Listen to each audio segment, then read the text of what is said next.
Hey guys, my name is Rudy, and today we're going to talk about my fence work, the project I've been working on for the last few weekends, or my weekends actually. I'm going to talk about what I did wrong, what I did right, and some tips and things. So first off, this is my old fence over here. What I'm going to do now is I'm going to apply some paint to this so it matches the new section, which is right here. So back here was actually a little bit more difficult because I had to be a little bit more creative with this tree in the middle. But I did manage to get it in here, and I think it turned out okay.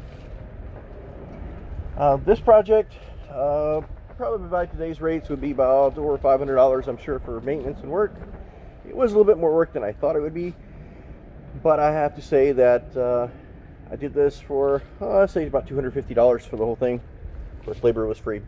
So here's what I learned about this. This style of fencing versus putting the pickets right next to each other actually saves amount of nails. I was able to do this entire section here down to the last screw with a little bit more than one big pack of nails.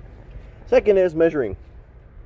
This stick right here was an excellent guide to putting the stuff in there, to spacing and even it all out. Were there mistakes? Absolutely. One of my mistakes here is where the 2x4s meet here. There's a tiny little gap here, but if you go far enough over here, this is sitting next to my shed, so this will never be seen unless you're actually back here, and I'm not sure he's gonna come back here.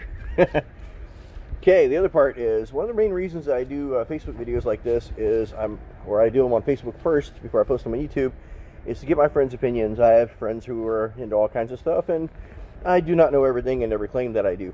One thing I learned is you always want to provide, you don't want to have the fence touching the ground like I do have over here. This promotes rotting. So what you want to do is you want to set up a small piece of board like this, or even a 2x4 like that underneath as you're going along. This will keep the fence fairly straight, and also keeps it, well, it'll last a little bit longer.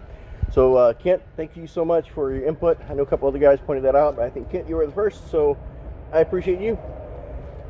And that's my fencing project. I think it turned out quite well. I'm pretty happy with it, and for me it's a satisfaction of doing my own work rather than to pay somebody to do it, and that's kind of a thing around these parts. You know, I would love to have it where you know, a couple neighbors get together, a couple of beers, and build a fence, but it doesn't really work like that here in Miami.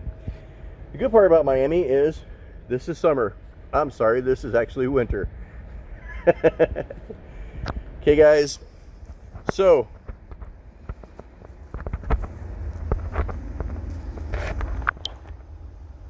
up until the next project, whether it's Cooking with Rudy, something to do with the arcade 1-up, video gaming, or other, keep watching. Thanks for your support. Until next time, take care.